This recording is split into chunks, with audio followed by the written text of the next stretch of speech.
Hello, my friend. Today I will tell you another long-forgotten legend. Close your eyes and let the magic transport you to Middle-earth. Our journey begins.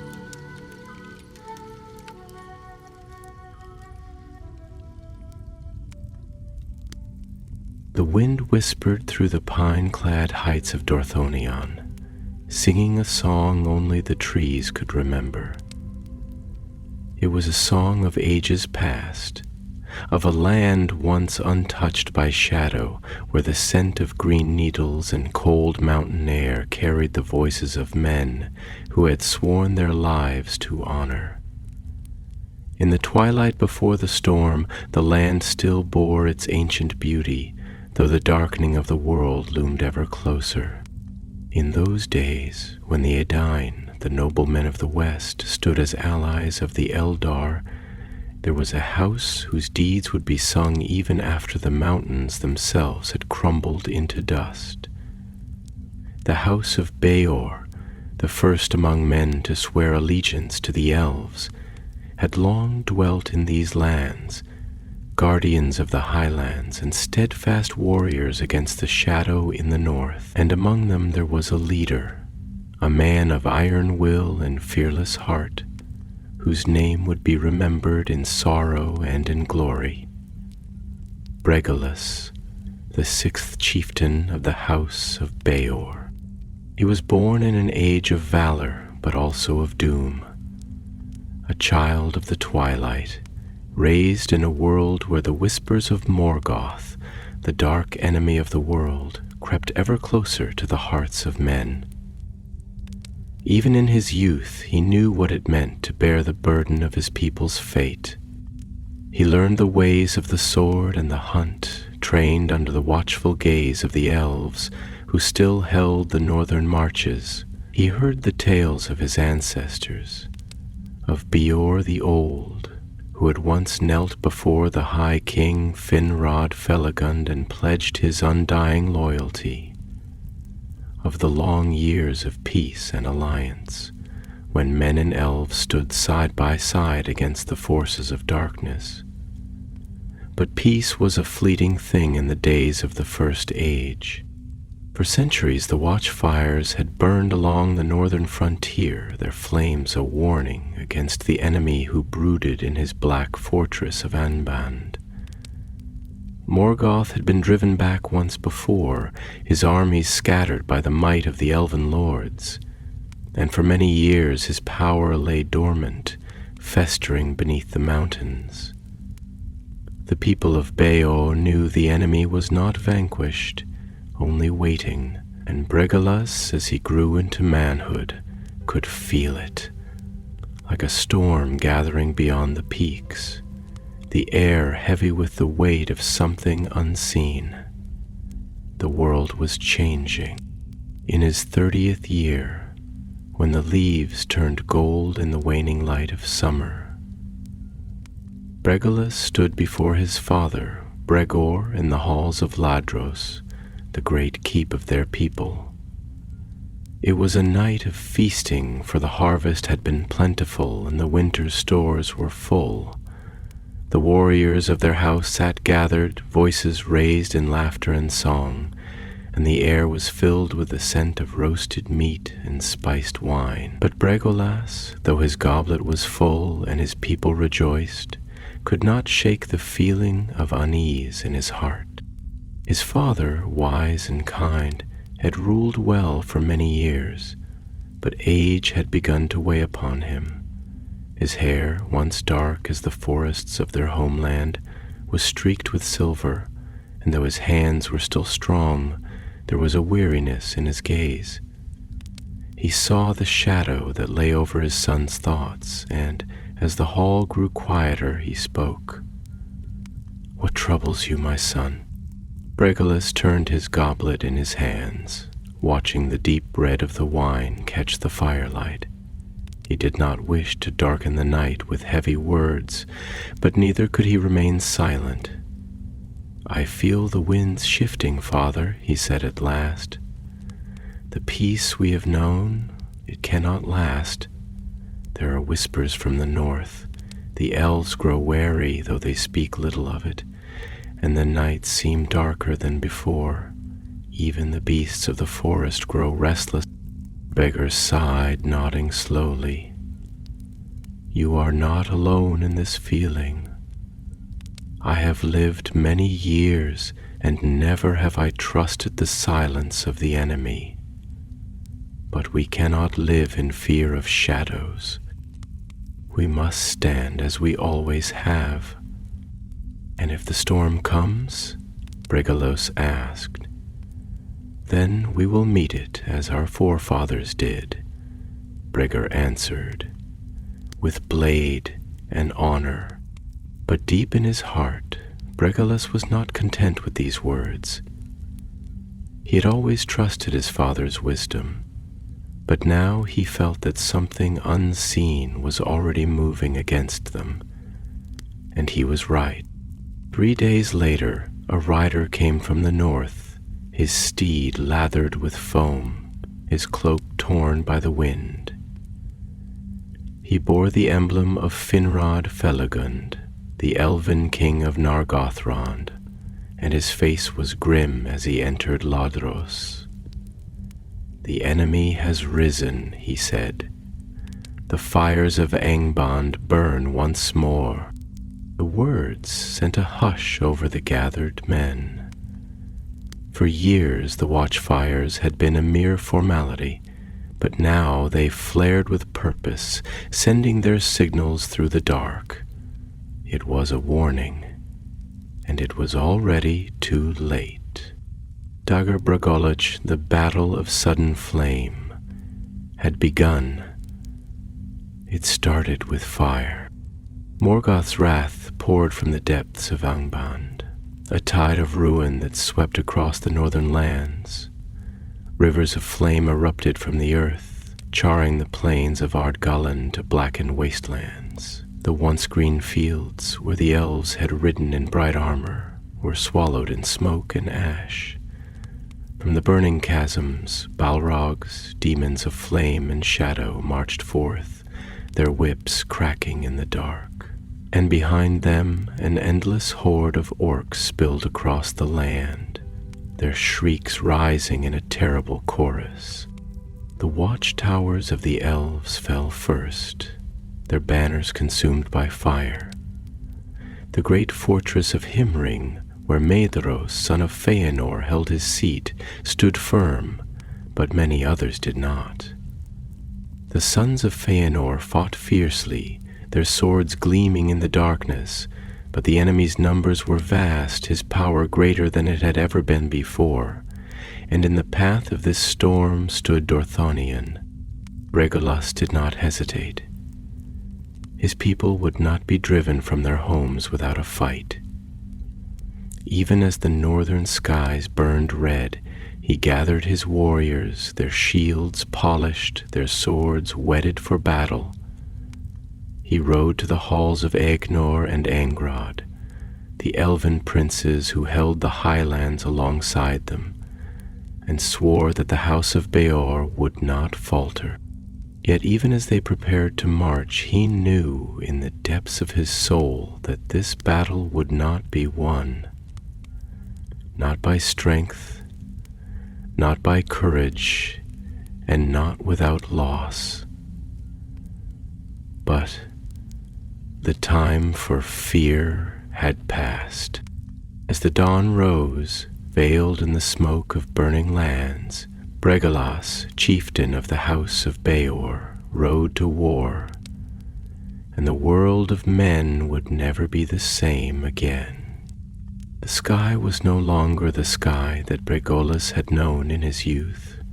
The boundless blue of summer days, now shrouded in thick, writhing clouds of ash, stretched across the heavens like the torn banners of a defeated host.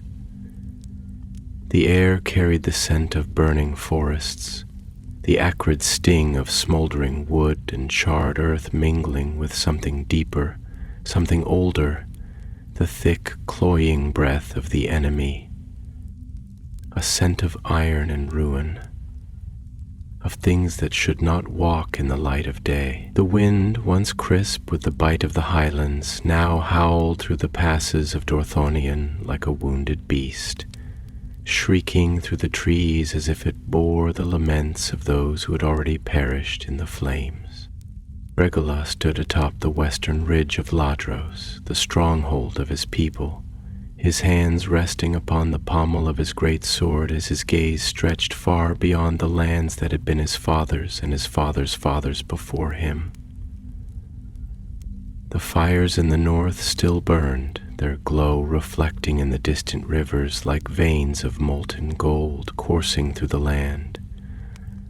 But there was no beauty in this radiance, only the silent promise of death creeping ever closer. The once verdant fields of Ardgalen, where banners of gold and silver had once danced in the wind, where elven princes had ridden with their hosts in the days when the shadow had seemed a thing distant and containable, had been swallowed by flame, transformed into a desolation of blackened rock and smoldering ruin.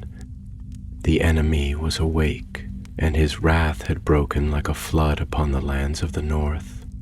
At his back, the people of his house gathered in solemn assembly, warriors hardened by years of training under the watchful eyes of elven lords, hunters who knew every valley and stream of their homeland, the women and children whose fate now rested upon the choices of the night.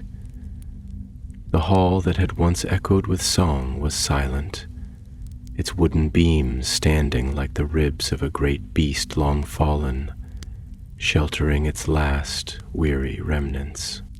His father's chair stood empty, its high-carved frame adorned with the symbols of their house, a mark of an unbroken lineage stretching back to the first of their kin who had crossed the mountains into Beleriand, to the days when they had walked under the guidance of Finrod Felagund, when the world had seemed vast and filled with wonder, when they had still believed that light alone could withstand the creeping tendrils of the dark. Bregolas exhaled slowly, the weight of the air thick in his lungs. He turned his gaze to Barahir, his younger brother, the one whom he had watched grow from a boy who had once run barefoot through the halls of Ladros to the warrior who now stood beside him, his face carved from the same grim resolve that had shaped their forefathers.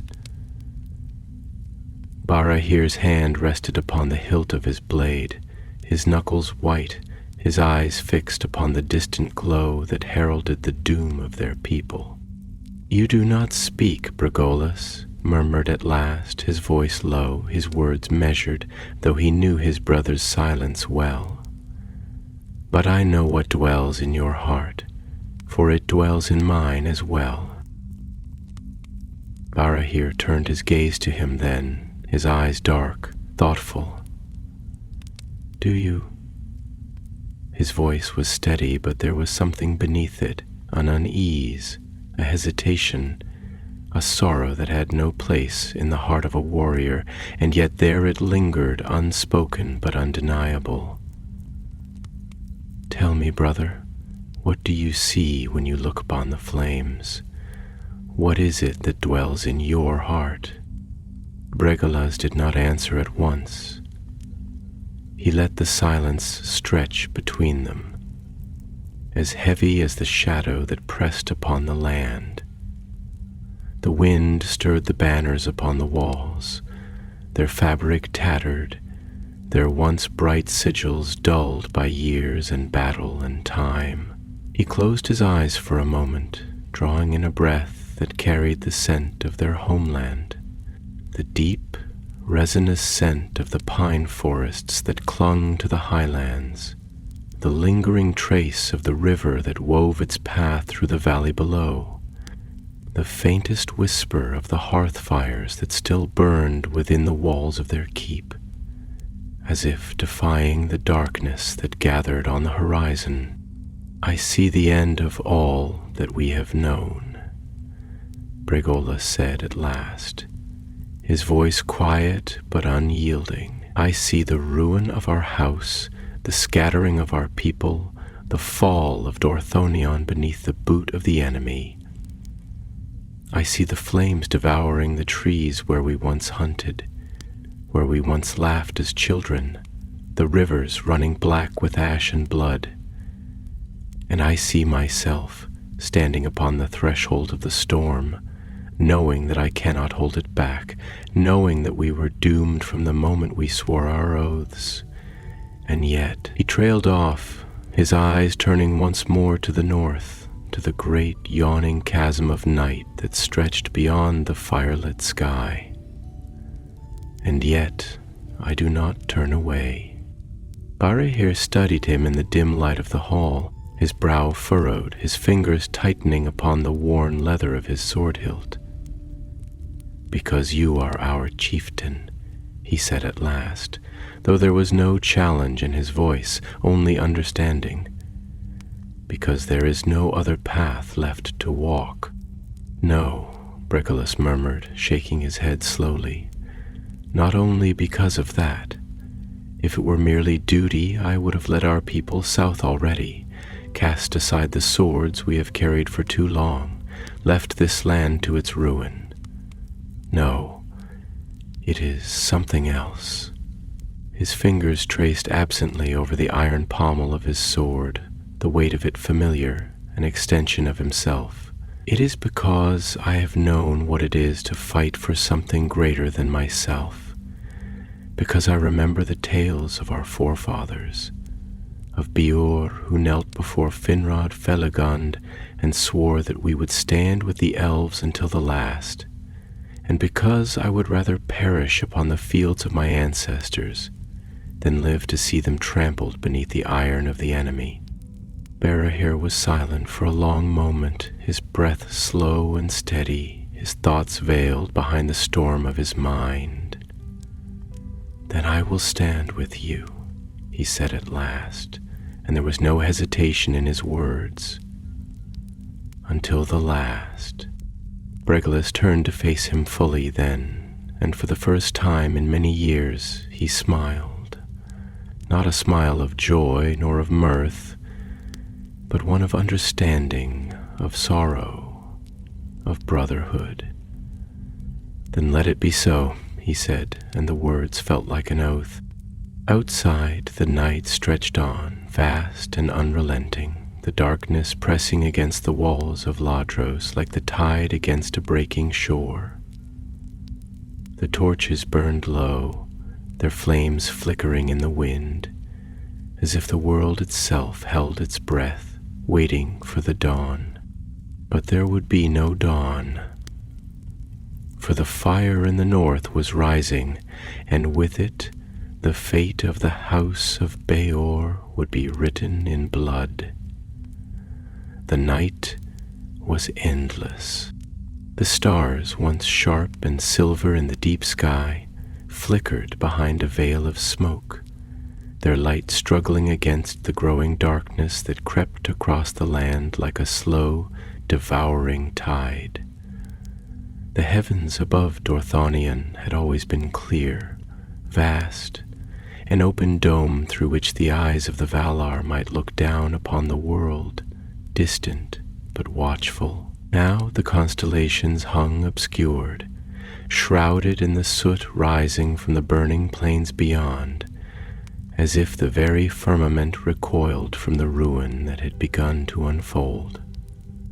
A great hush lay upon the keep of Ladros, not the hush of peace, but the silence that precedes the breaking of a storm, the kind that holds within it the weight of things left unsaid, of choices not yet made, of the final pause before the thread of fate is cut. In the great hall, where once the banners of the house of Beor had swayed above feasting tables, where the songs of warriors and the laughter of children had once mingled in warm defiance of the wild world outside, there was now only stillness.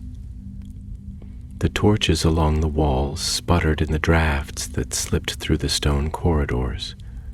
their flames bending and flickering like whispers of old ghosts. Shadows stretched long across the carved beams, stretching like grasping hands along the cold floor, as if even the very walls of Ladros knew what was coming. Bregolas stood at the hearth, his hands resting against the heavy oaken table at the center of the chamber, the same table where his father had once presided over councils in the days when war had been a distant rumor, not an imminent force pressing against their very gates. He did not move, not even when the embers in the hearth cracked and shifted, sending a slow spiral of red ash curling upward. His thoughts were heavy, not sluggish but leaden, weighted with a burden that even he, who had been raised in the ways of leadership, had not truly been prepared for. His father had once told him that war was a river, inevitable, winding, carving its course through the world, no matter how many dams were built to hold it back. It was not a storm, brief and passing, nor a beast that could be slain and left to rot. It was a thing that came and came again, remaking the land in its passing, reshaping the hearts of men whether they willed it or not. Bregolas had listened then, had nodded, had thought he understood, but now, standing upon the brink of war itself, he realized that there were depths to those words he had never before grasped. A sound broke the silence. A slow, measured step against the stone. Barahir had entered the hall. His younger brother carried the weight of sleepless nights in his eyes. Though his gaze remained sharp, his posture unbent by the burdens they now shared. He moved with the same quiet purpose that had defined him since boyhood. A man who had never sought command, and yet had always carried its responsibility with quiet dignity. His hands, scarred from training, rested upon the belt of his tunic, fingers brushing the worn leather of his sword hilt in a movement that was not anxious, but thoughtful, reflective. "You are still here," Barahir murmured, his voice low, carrying through the empty chamber with the weight of something unspoken. "I could not sleep," Bregolas answered after a moment, though he did not turn his gaze from the embers in the hearth. "The night is too restless, and so am I." Barahir stepped further into the hall, pausing only when he reached the far side of the table. He placed a hand upon its surface, fingers tracing absently over the grain of the wood, following the scars of old blades that had marked it in years past, places where knives had struck in moments of revelry, where the edges of swords had pressed during council. This table had seen generations of their kin gathered in times of peace and in times of war, and now it bore witness once more. "None of us sleep," Barahir admitted after a pause. "Even those who close their eyes do not truly rest. The men stir in their chambers, the women sit in silence beside the hearths, and the children listen to their mother's hush, but they feel the fear all the same." He exhaled, slow and steady, though there was something in his voice that wavered at the edges, a flicker of something too vast to name. "This is the kind of night that does not pass with the dawn." "No," Bregolas agreed, "it is not." For a long moment, neither of them spoke. The fire cracked again, and a gust of wind pressed against the wooden shutters, making them groan against the weight of the cold air beyond. The world outside had fallen into its final quiet, as if all things held their breath, waiting for the coming of the storm. At last Barahir broke the silence once more. "Do you believe we can win?" It was not a challenge nor a question born of doubt, but an inquiry made in earnest, a seeking of truth, not reassurance. Bregolas turned his gaze to him then, studying his brother's face, the sharp lines drawn by firelight and shadow. There was no fear in Barahir's expression, only the patience of a man who had already decided that he would stand, no matter the cost, but who wished to understand the ground upon which he made his final stand. Bregolas inhaled, deep and slow, before he spoke. "I do not know," he admitted, and the honesty of the words settled heavily between them, as solid as stone. "There was a time when I might have lied, when I might have said that our strength would be enough, that the walls of Ladros would hold, that the swords of our people would carve through the enemy's ranks like a flame upon dry grass." His hand tightened upon the table, his fingers curling slightly against the wood. "But I will not lie to you. The enemy is not a horde of mere beasts. It is a force older than the first rising of the sun, a malice that was forged in the dark before the world took shape. It does not march like men do. It does not wage war as we understand it. It devours, it consumes. It is the tide that breaks upon every shore, wearing away stone and steel, and will alike, until nothing remains but the ruin it has left behind." Barahir did not look away. "But still you stand." Bregolas let out a slow breath, his gaze returning to the flames. "Because we must."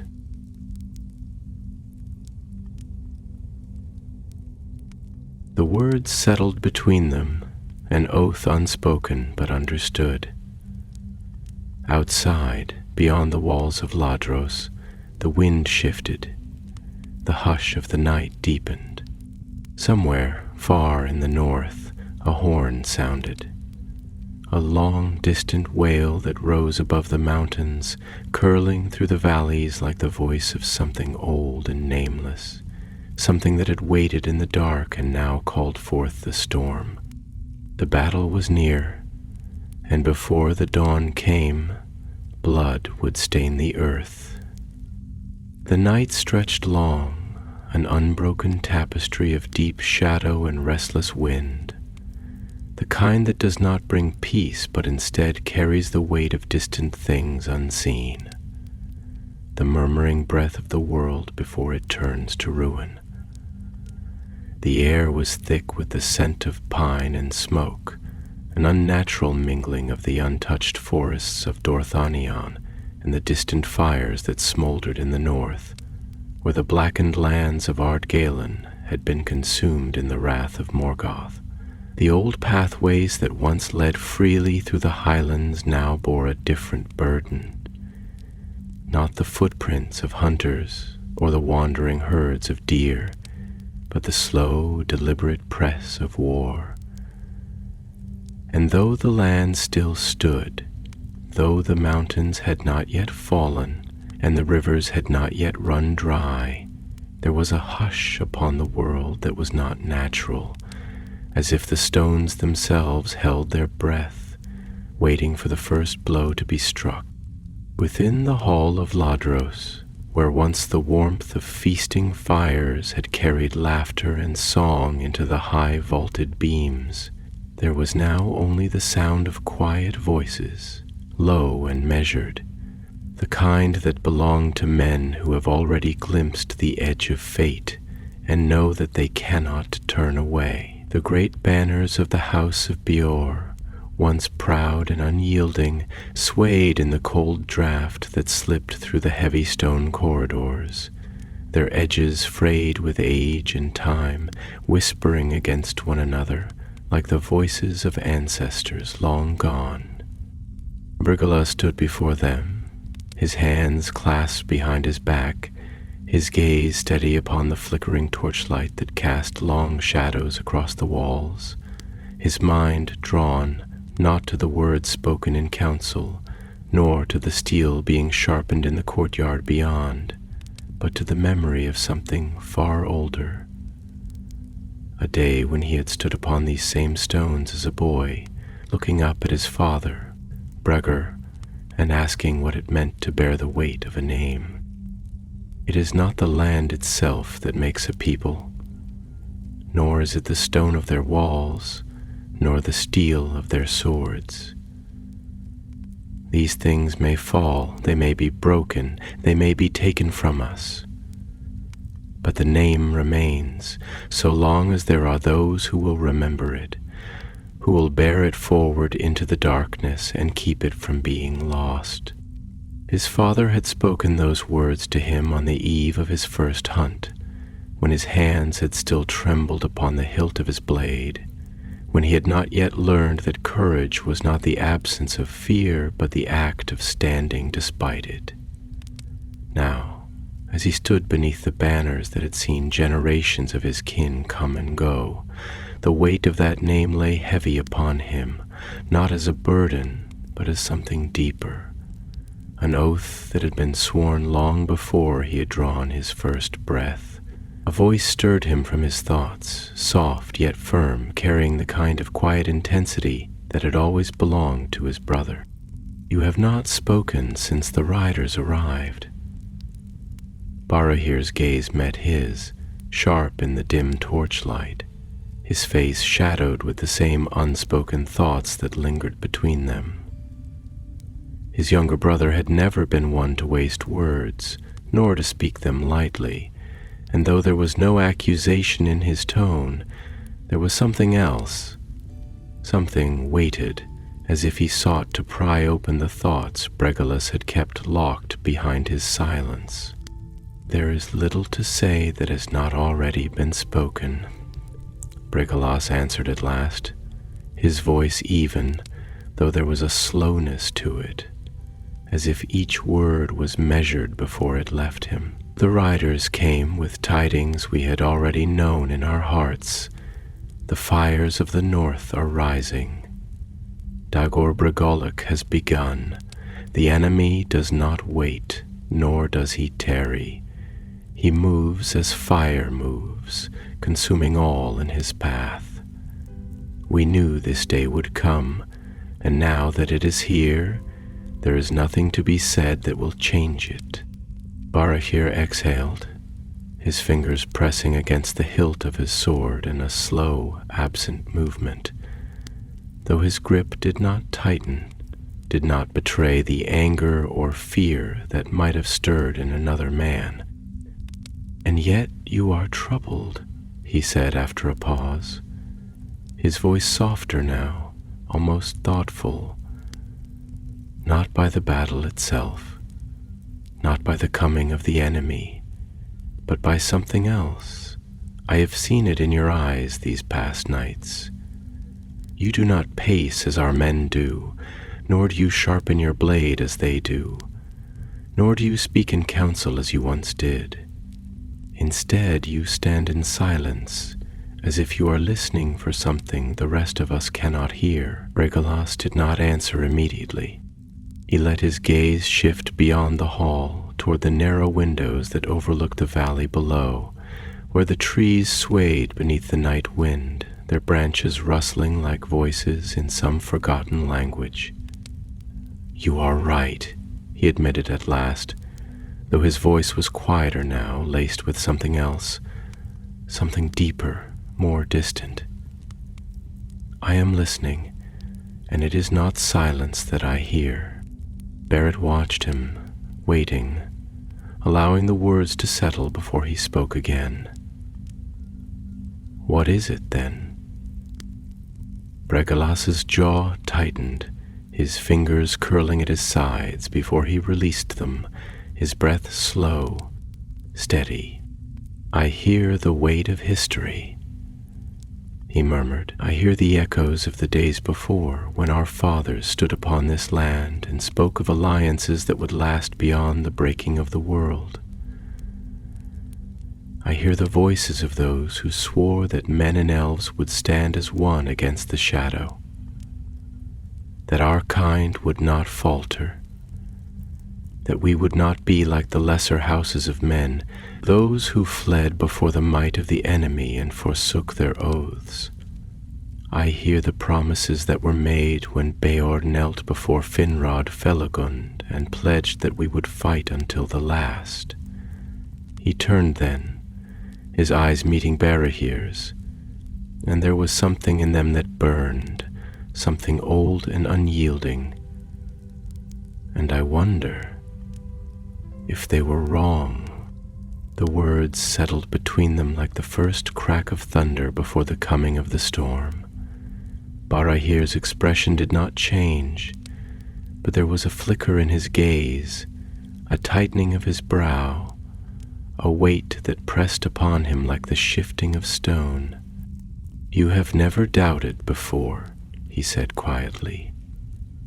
"No," Bregolas murmured, "but now I stand upon the edge of a choice that cannot be undone, and I wonder whether the cost of our honor is a price we are willing to pay."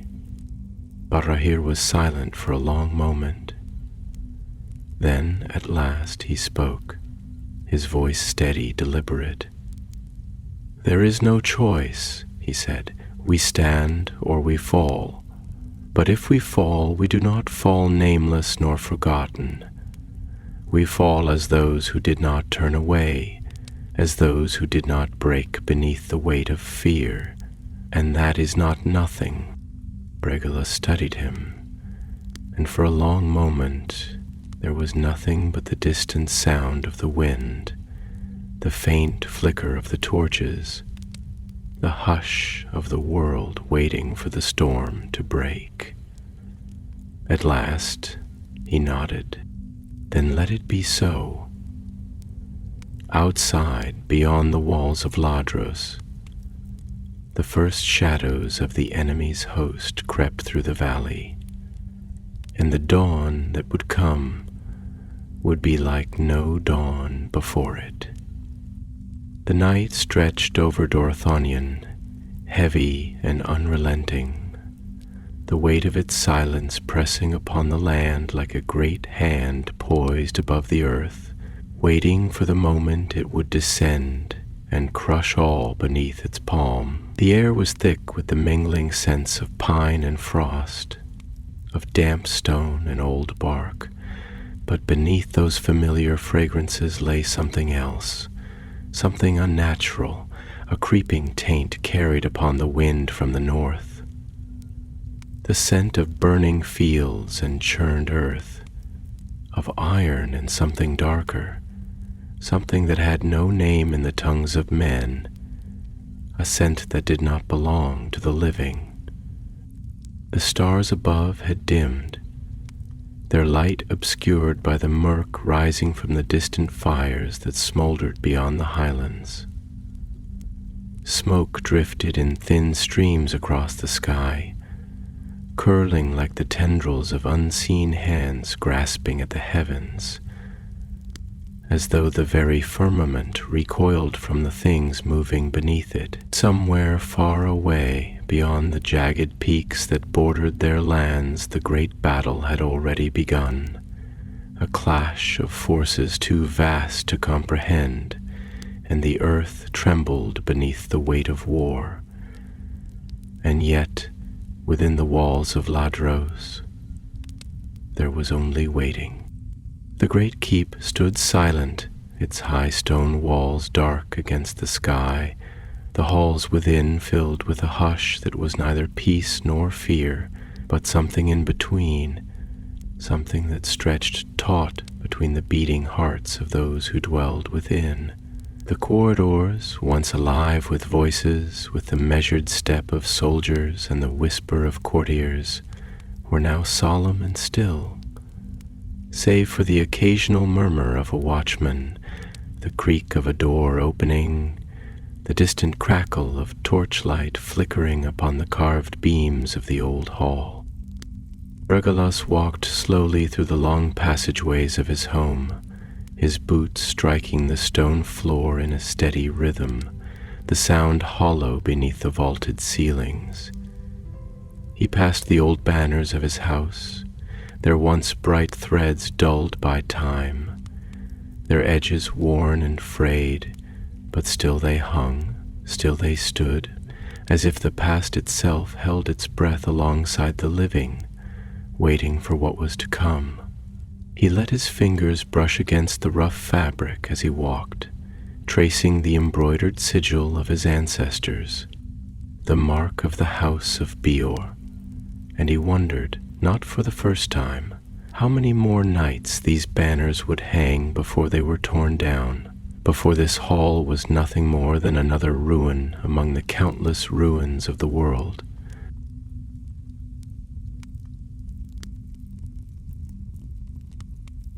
His thoughts weighed upon him like the great stones of the keep itself, heavy, unyielding, pressing against his chest with the slow certainty of an encroaching tide. He had stood at the edge of battle before, had raised his sword in the defense of his people, had known the rush of combat, the sharp clarity of life and death balanced upon the point of a blade. But this was different. This was not a skirmish upon the borders, not a raid repelled by swift action and keen steel. This was a war unlike any they had known, and even now, before the first horns had sounded, before the first banners had been raised upon the field, he could feel the shape of it, vast and inevitable, like the grinding of the mountains themselves. The sound of footsteps behind him did not startle him, though he turned slowly to meet the gaze of his brother. Barahir stood in the dim torchlight, his face shadowed, his expression unreadable. He was clad for war, his sword belted at his waist, the mail upon his shoulders dull with age, but strong still, the kind that had been forged in the elder days when steel was shaped not only by fire, but by the will of those who wielded it. His dark hair was drawn back, his eyes keen, though there was something in them that lingered, something unspoken, something that had dwelled in him for days now, waiting to be voiced. "You have not rested," Barahir said at last, his voice quiet but steady. Bregolas exhaled, turning his gaze back to the banners, his hands resting against the stone pillar beside him. "Nor have you," he replied, though there was no accusation in his tone, only understanding. "How could we?" Barahir did not answer at once. He stepped closer, his hand resting lightly upon the hilt of his sword, his fingers tapping once, twice against the worn leather grip. "It is strange," he said after a moment, his voice distant as though he were speaking to something unseen. "To stand upon the edge of a moment we have always known would come, and yet now that it is here, to feel as though we do not know it at all." Bregolas turned his gaze to him then, studying his brother's face, the sharp lines carved by firelight and shadow. "You speak as though you doubt," he said. Barahir's jaw tightened and he shook his head slowly. "Not doubt," he murmured, "not in you nor in our people, but I wonder." He trailed off, his eyes shifting toward the long corridor that stretched beyond them, where the distant echoes of quiet voices murmured in the unseen chambers beyond. "I wonder if we have ever truly understood what it means to stand against the dark." Bregolas was silent. Barahir let out a slow breath, running a hand through his hair, his brow furrowing. "We have spoken of honor, of oaths, of the strength of our house, of the duty we bear to stand against the shadow, to fight even when there is no hope of victory, and yet, as I walk among our people, as I look into their eyes, I see something there I have never seen before. I see men who have always stood tall, who have always taken up the sword without question, and yet now they are quiet, they are still, as though they are standing upon the shore of something vast and uncharted, staring into the abyss and knowing that they cannot turn back, knowing that there is no path but forward, knowing that they will not return. And I wonder, his voice softened, barely more than a whisper, what is it that makes a man go forward when he knows he walks to his end? Bregolas' throat tightened, though his expression did not change. He let the question settle between them, lingering like the last notes of a song fading into the quiet. After a long moment he spoke, his voice low, weighted. "It is not the hope of victory," he said, "nor the belief that the battle can be won." He turned his gaze back to the banners, his fingers pressing against the worn fabric. It is something deeper than that. It is knowing that even if the fire takes us, even if our names are lost, even if the stones of Ladros are ground to dust beneath the boot of the enemy, we stood, and we did not run. And that he turned to face his brother once more, his eyes dark and unyielding. That is what will be remembered, even when we are gone. Arda studied him, his expression unreadable. Then, after a long moment, he nodded, slowly, and there was something in his gaze that was not quite peace, but something close to it. "Then we stand," he said. Bregolas nodded, and outside, beneath the dark sky, the first horn sounded. The sound of the horn did not break the night. It merely confirmed what had already settled upon the land, a herald not of coming war, but of war already begun, a call that did not summon men from their slumber, but only told them that sleep had long since abandoned them. The note was deep and resonant, a sound carried by the wind across the highland slopes, rolling through the valleys like a distant wave upon a darkened shore, a cry that stirred even the stone beneath their feet. Bregolas stood at the western watchtower of Ladros, his hands resting upon the cold battlements, his fingers brushing against the frost that had settled upon the ancient stone. The wind pulled at the heavy cloak upon his shoulders, carrying with it the sharp bite of the mountain air, but beneath the clean scent of pine and snow there was something else now, a distant staleness, a hint of something old and corrupt, an odor that clung to the wind like the unseen breath of some lurking beast, watching from beyond the ridges, waiting for the moment to strike. Below him, within the courtyard of the keep, men stirred. Some were already armed, already waiting, the hardened warriors of his house, who had spent their years upon the marches, accustomed to the knowledge that battle might come at any hour. Others moved more slowly, but not out of hesitation. There was no frantic scrambling, no panicked fumbling for weapons, no confused, half-sleeping faces. They had known this moment would come, and though they had hoped against it, though they had clung to the last warmth of the fires in their halls and the laughter of their children, though they had let themselves believe, if only for fleeting nights, that the peace they had known might endure, now that it had come, they did not question. They moved with the solemn purpose of men who knew their fate and did not seek to bargain with it.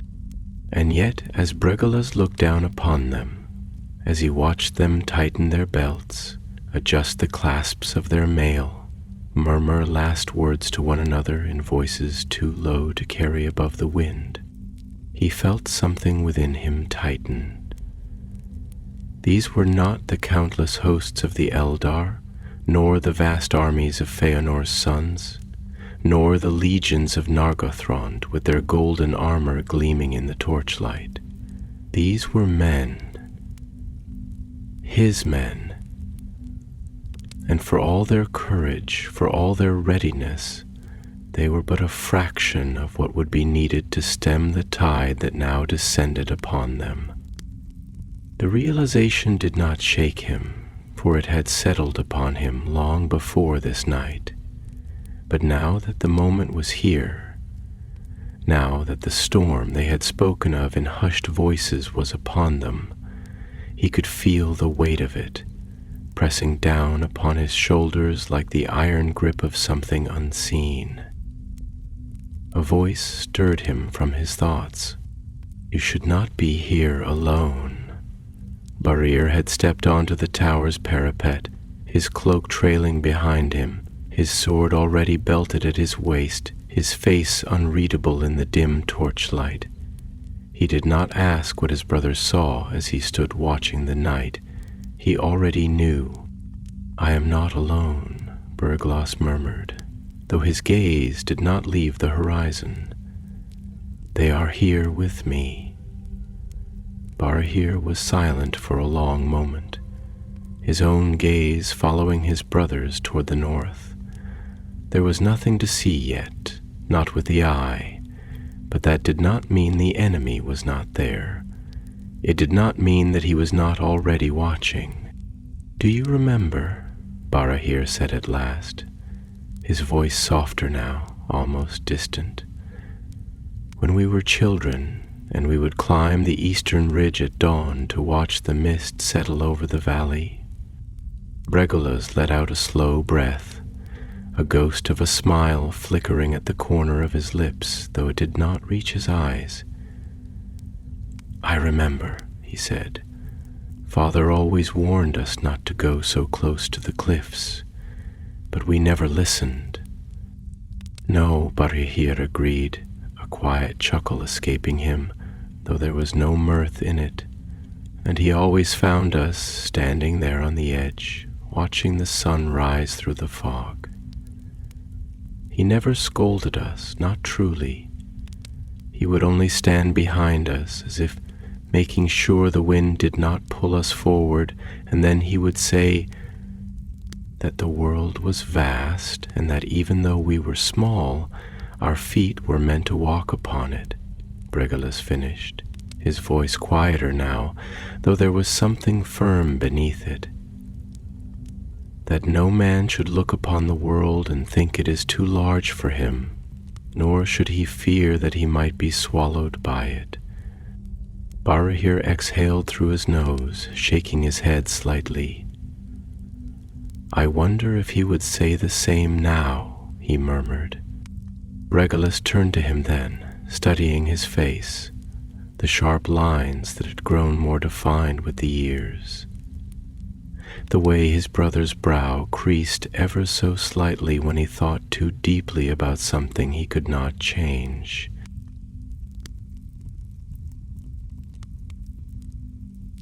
He would, Bregolas said at last, his voice steady.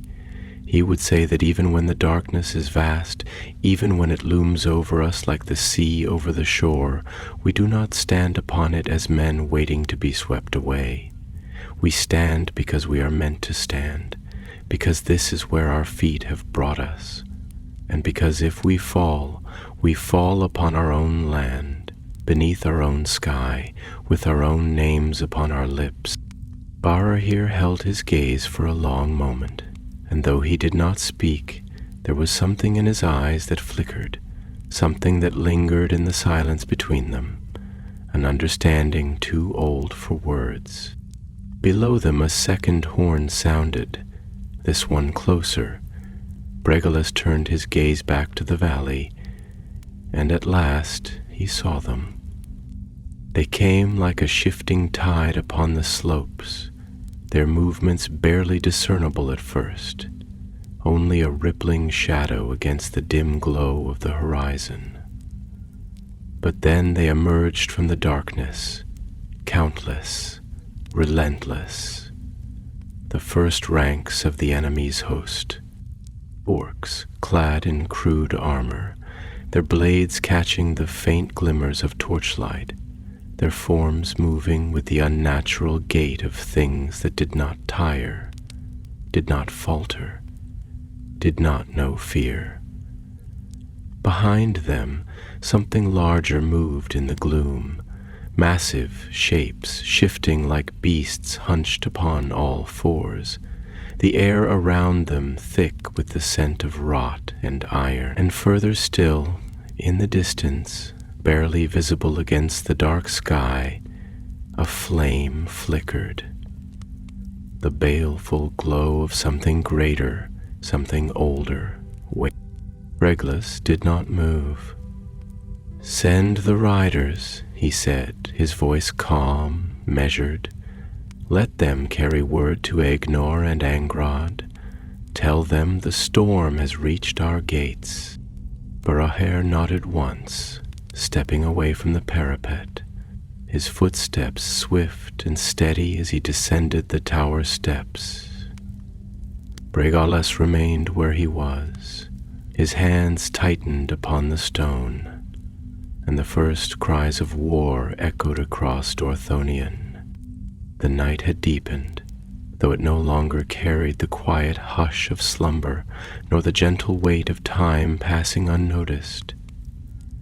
It had become a thing of movement, of shifting shadows and breath held in uneasy stillness, of unseen things creeping upon the edges of the world where the torchlight did not reach. The sky, once vast and open, was now choked with a slow-moving shroud, thick and oppressive, heavy with the scent of burning earth and the whisper of something unnatural pressing upon the wind. There were no stars now, only the distant glow of flames reflecting off the curling haze that had begun to settle upon the ridges of Dorthonion, creeping downward like fingers of some unseen hand, stretching toward the valleys below, grasping, suffocating. Bregolas stood upon the northern parapet of Ladros, his hands resting upon the cold stone, his knuckles pale against the flickering torchlight. Below him, beyond the steep incline that led down to the valley floor, the darkness was no longer empty. It moved, shifting like the tide upon a blackened shore, rolling in slow and methodical waves that carried with them the promise of ruin. The enemy had come. The first ranks were visible now, not merely as shadows but as distinct figures, their crude armor reflecting dull glimmers of light where the flames of Ladros watchfires caught them. Orcs, countless, relentless, their movements neither rushed nor clumsy but precise, as if they had studied this land, as if they had waited long for this moment, for this night. The sight of them did not unsettle Bregolas, for he had always known this moment would come, and yet, as he watched them move with grim inevitability, he felt something stir deep within him. Not fear, not dread, but something more profound. A mourning, not for his own fate, nor even for his people, but for the land itself, for the forests that had stood for centuries and now trembled beneath the weight of marching feet, for the rivers that had once sung freely and would soon run red with things that did not belong to them. A gust of wind tore through the battlements, carrying with it the distant echo of something vast and unholy moving beyond the first lines of the orcish ranks, something unseen but not unknown. Balrogs. The name came unbidden to Bregolas' mind, a thing of legend and nightmare, creatures of fire and shadow, remnants of an elder world before the sun, before the moon, before the waking of men. He had never seen one, but he did not need to. The very air carried their presence, thick with a heat that should not exist in the cold highlands, a heat that pressed against the skin, that made the torches gutter and the stones sweat, with something deeper than mere warmth. Behind him, Footsteps echoed against the worn stone, and he did not turn, for he already knew who it was. "You sent the riders?" he asked, his voice low though it carried in the wind. Barahir stepped to his side, his cloak whipping against the gust, his face drawn but steady. "They ride now," he answered, "to Aegnor, to Angrod, but we both know they will not come in time." Bregolas let out a slow breath, though there was no frustration in it, only resignation. "I do not send them to bring aid," he said. "I send them so that our fall will not be silent, so that when we are gone, the name of Ladros will not be forgotten in the dust." Barahir was quiet for a long moment, his eyes scanning the valley below, where the first lines of the enemy had begun to halt, shifting into formation, waiting for some unseen command. He let out a breath, rubbing a hand across his jaw, his fingers brushing against the worn leather of his sword belt. "You speak as though we are already dead," he murmured, though there was no accusation in his tone, only understanding. Bregolas turned to him then, his eyes dark, unreadable. "No," he said softly, "not dead. But death does not wait upon the battlefield. It does not begin when the first blade is drawn, nor when the first blood is spilled. It begins the moment a man understands that his fate has already been written." He looked back out across the valley, where the orcs stood waiting, their torches flickering like scattered stars upon the blackened earth. "I do not speak as one who has surrendered. I speak as one who sees the path laid before him and walks it willingly, knowing where it leads." Barahir let out a slow exhale, pressing his hands against the battlement, his fingers curling against the stone. "And yet," he said, "we do not turn away. Even when the path is known, even when the end is certain, we walk forward." Bregolas nodded. "Because we must. Because to turn away is not to change our fate, but to make it meaningless. If we fall, then let it be as we were meant to fall, with fire in our hands and the names of our fathers upon our lips, so that even when we are gone, our voices will not be lost to the dark." Barahir looked at him then, long and searching, and though he did not speak, there was something in his gaze that carried more weight than words. He had always been the quieter of the two, the one who thought before he spoke, who measured his steps carefully, but now there was no room left for hesitation, no time for quiet reflection. There was only the night, stretching before them like the last hours of a world they had once known, a world they would not see again. The first war cry split the silence. It was not from their ranks.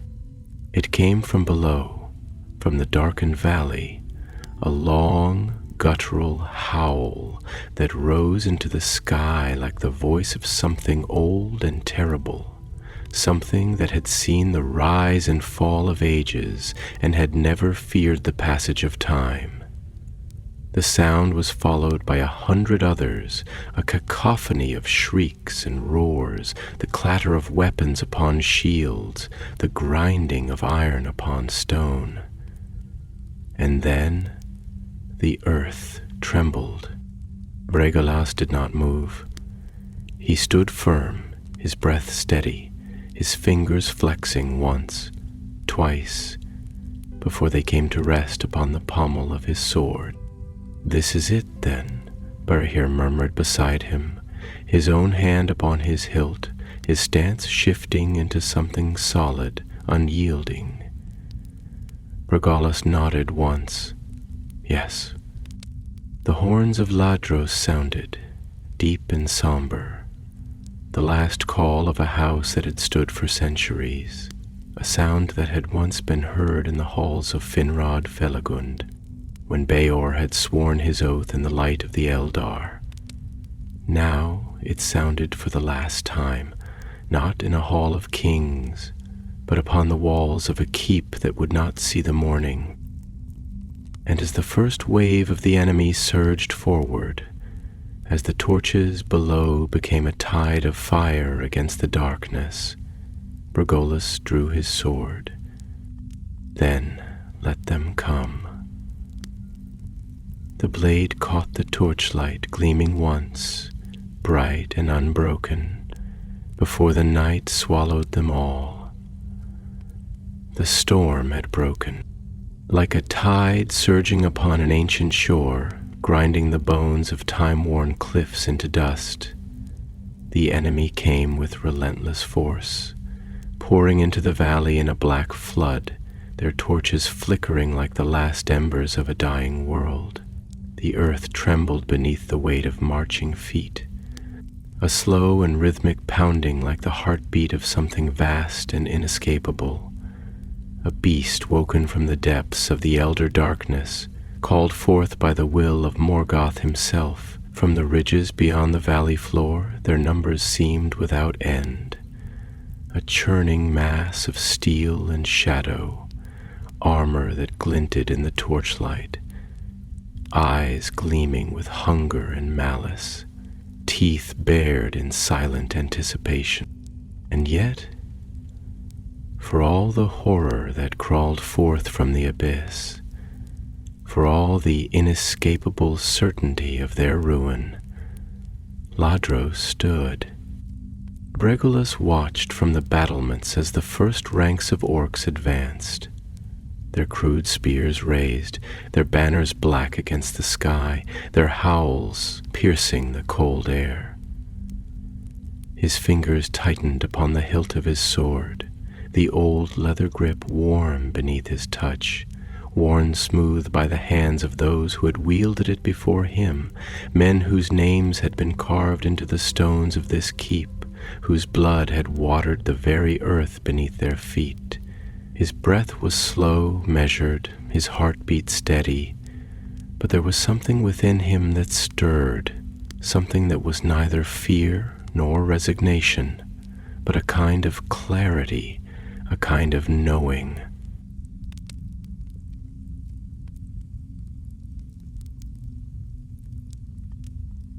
They had spoken of this moment in the quiet hours before dawn, in the spaces between battle councils and whispered farewells, in the glances exchanged between warriors who knew that words would fail them when the end came. They had spoken of honor, of legacy, of the unbroken line of the house of Beor, of the oaths sworn by their forefathers in the golden halls of Nargothrond, when Beor himself had bent the knee before Finrod Felagund and pledged that his people would stand always until the last breath was drawn.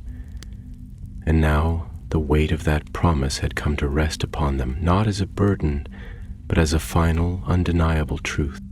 Beside him, Barahir stood motionless, his gaze locked upon the approaching tide, his jaw set, his knuckles white against the hilt of his blade. There was no fear in him, no hesitation, only the quiet, unwavering resolve of a man who had seen the face of fate and did not flinch beneath its gaze. The torchlight cast long shadows upon his face, tracing the sharp angles of his features, illuminating the lines that had deepened with the years, the scars left not by steel, but by the weight of things endured, of choices made in the silence between battles. "We have seen this night before," Barahir murmured, his voice barely audible above the wind, though Bregolas heard it as clearly as if it had been spoken within his own mind. Bregolas did not turn to him, but he nodded, his gaze never leaving the valley below. "Yes," he said, his voice even, steady. "We have walked this path in our dreams, in the stories of our fathers, in the songs sung at the fireside when we were too young to understand the meaning of the words. He exhaled slowly, his breath a thin cloud in the cold air.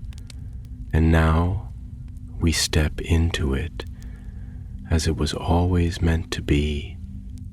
Borahir let out a quiet breath, something between a laugh and a sigh, though there was no humor in it. "It is strange," he said after a moment, "to stand upon the edge of a moment we have always known would come, and yet still feel as though we are meeting it for the first time." Bregolas turned to him then, his eyes dark, thoughtful. "Because knowledge does not soften reality," he said. "We have always known that men are mortal, that battle does not ask permission before it takes, that war is the great devourer of names and faces, but knowing is not the same as living it." He looked back toward the gathering host, the torches swaying like restless spirits beneath the night sky. The moment is always different when it arrives. It is colder, heavier, more real than we ever imagined it would be. Borahir nodded slowly, his grip shifting upon his sword. "And yet, we do not falter." "No," Bregolas agreed, "we do not." A cry shattered the silence. It was a long, drawn-out howl, inhuman and guttural, a sound that seemed to vibrate through the very stones beneath their feet, as though the land itself recoiled from the presence of the thing that had loosed it. And then the torches in the valley surged forward, and the first wave of the enemy came. The orcs advanced in a broken tide, some charging with reckless fury, their blades raised, their eyes wild with the thirst for slaughter, while others moved with more deliberate purpose, their shields locked together, their steps measured, trained. Behind them, towering shadows moved, creatures that did not belong to this world, great beasts clad in iron and filth, their breath thick with the stench of decay, their eyes smoldering with a dim, ember-like glow. And further still, beyond the ranks of orcs, beyond the shifting mass of darkness, a greater fire burned, its glow casting the valley into an unnatural half-light. It was no mere flame. It was a presence. A Balrog. Bregolas did not move, though he felt the weight of it pressing upon him, the ancient malice that clung to the air like a physical force, the heat that did not belong in the cold highlands, the slow and measured steps of something that had walked the world before it was shaped, before the sun first rose upon the lands of the West. He knew what it was. He knew that no blade forged by men could strike it down, that no shield raised by mortal hands could turn aside its wrath. But still he raised his sword, and the horns of Ladros sounded one last time. The defenders surged forward. They met the first wave at the base of the wall, where the stones were slick with frost, where the ground had been worn smooth by centuries of footfalls, where the banners of their house still hung, tattered but unbroken. They fought as they had always fought, not with reckless abandon, but with the grim and steady precision of men who knew that they did not fight for victory, but for something greater, something deeper, something that could not be measured in land gained or enemies slain. They fought for memory, for honor, for the names that would be spoken long after the last sword had fallen. Bregolas moved through the fray like a force of nature, his blade flashing in the torchlight, cutting through flesh and steel alike, his shield raised against the blows that rained upon him from all sides. His breath was ragged, his limbs burning with the strain of battle, but he did not falter, did not yield. His men fought beside him, shoulder to shoulder, their cries rising into the night, a defiant chorus against the darkness that sought to consume them. Above them, upon the ridge, the fire grew brighter. The Balrog had come, and as its shadow fell upon the battlefield, Bregolas knew that this was the moment where all things would end. The world had narrowed to fire and shadow. Where once the night had been vast and open, stretching over Dorthonion like a boundless sea of darkness studded with stars, now it was suffocated by smoke, choked with the acrid breath of the enemy's advance, thick with the scent of burning wood, smoldering flesh, and the sharp metallic tang of freshly spilled blood. The torches of the orcs cast grotesque shapes upon the walls of Ladros, flickering and writhing like spirits wrung from the bones of the dying. Their erratic dance, a mockery of the last light this keep would ever know. The stone beneath Bregolas' feet trembled, not with the rhythm of marching feet, not with the struggle of mortal hands clashing against the steel of the foe, but with something deeper, something older, something that had slumbered through the turning of ages and had now awakened. The Balrog had come. It loomed upon the ridge, a great and terrible thing, a remnant of the elder darkness, its form wreathed in shifting flame, its limbs carved from blackness so deep it seemed to drink the light from the air around it. Its eyes, twin smoldering pits, held neither malice nor wrath, but something far worse. Indifference. It was not a creature of hate, not a beast of mindless destruction. It was a force, an inevitability, something that had seen the world take shape beneath the hands of the Valar and had rejected it, something that did not kill out of anger but because destruction was its nature, its purpose, as natural to it as breathing was to men. The moment stretched, elongated, as if time itself hesitated upon the threshold of ruin. The battlefield fell silent, the howls of the orcs dying away, the clash of steel upon steel fading into a distant echo. Even the wind seemed to pause, its restless fingers retreating from the heat that rolled off the creature's form, that crackled through the air in waves of unbearable pressure, making the banners above the keep curl at the edges, their fabric blackening even before the flames could touch them. Bregolas did not move.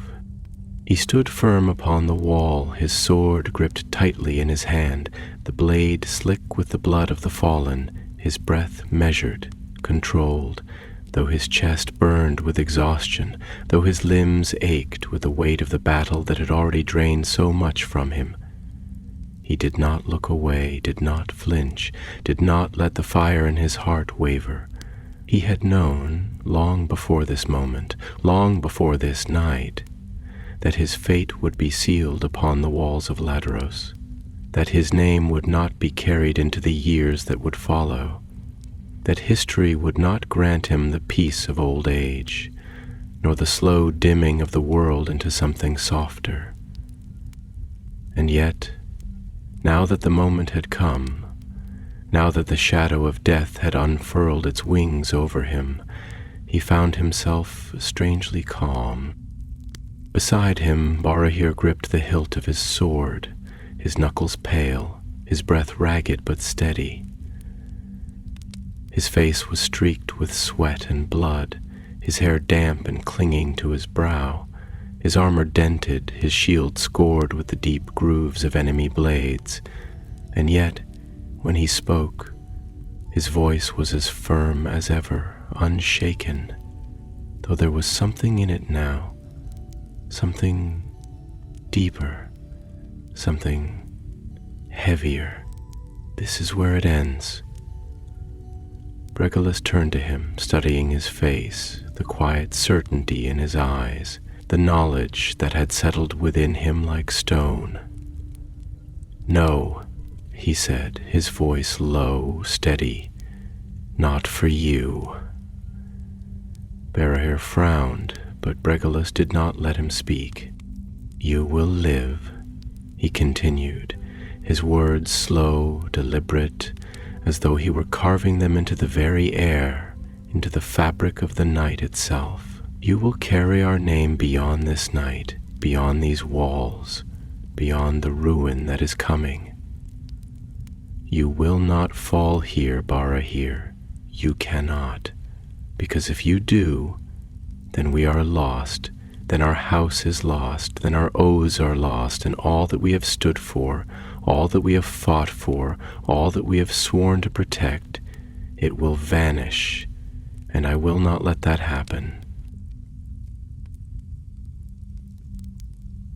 Barahir shook his head, his grip tightening upon his blade.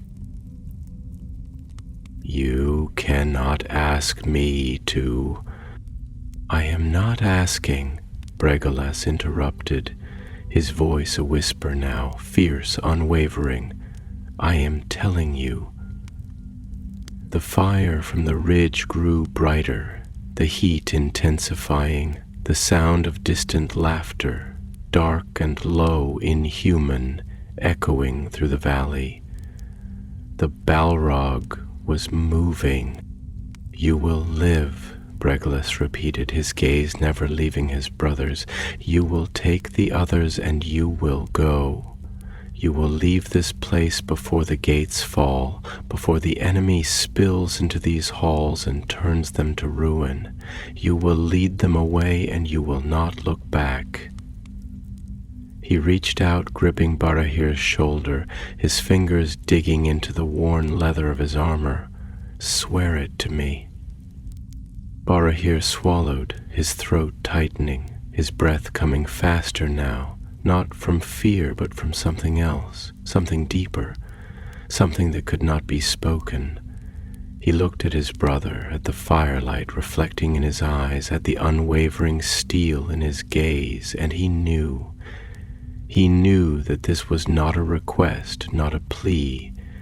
It was a command, and it was final. "I swear it," Barahir said at last, his voice thick with something unspoken. Bregolas nodded once, his expression unreadable. Then, without another word, he turned away, stepping forward, raising his sword, his breath steady, his hands sure. The Balrog descended. It came like a collapsing mountain, its massive form moving with an unnatural grace, with a speed that should not have belonged to something so vast. The flames that wreathed its body surged outward, blackening the stone beneath its feet, sending heat rolling through the air like a wave of molten fury. The orcs scattered before it, their ranks parting, their howls rising into the sky, some in reverence, some in terror. Bregolas did not run. He met the creature's gaze, its smoldering eyes fixed upon him, its ancient will pressing down upon him like the weight of the heavens themselves. He lifted his sword, a defiance that would not be remembered, a stand that would not be sung in the halls of kings, a final act not of desperation, but of duty. The Balrog raised its great whip, the fire curling along its length, crackling, splitting the night apart. Bregolas exhaled, and then the flames came. Far away, beneath the trees of Dorthonion, Barahir and the last remnants of the house of Beor fled into the night, their hearts heavy, their souls burdened with the weight of all that had been lost, And though the fires of Ladros burned behind them, though the world they had known had been torn asunder, one thing remained. The name endured. And in the years to come, though the halls of Ladros would crumble, though the lands of their fathers would be swallowed by the enemy's dominion, though time itself would seek to bury the memory of what had passed, it would not be forgotten. For from the ashes of that night, from the ruin of a house that had stood unbroken for generations, a single ember remained, a single name carried forth into the darkness, passed from father to son, from story to song until the end of all things. Breher, father of Beren, last heir of the house of Beor, and the world would know what was lost, and the world would remember.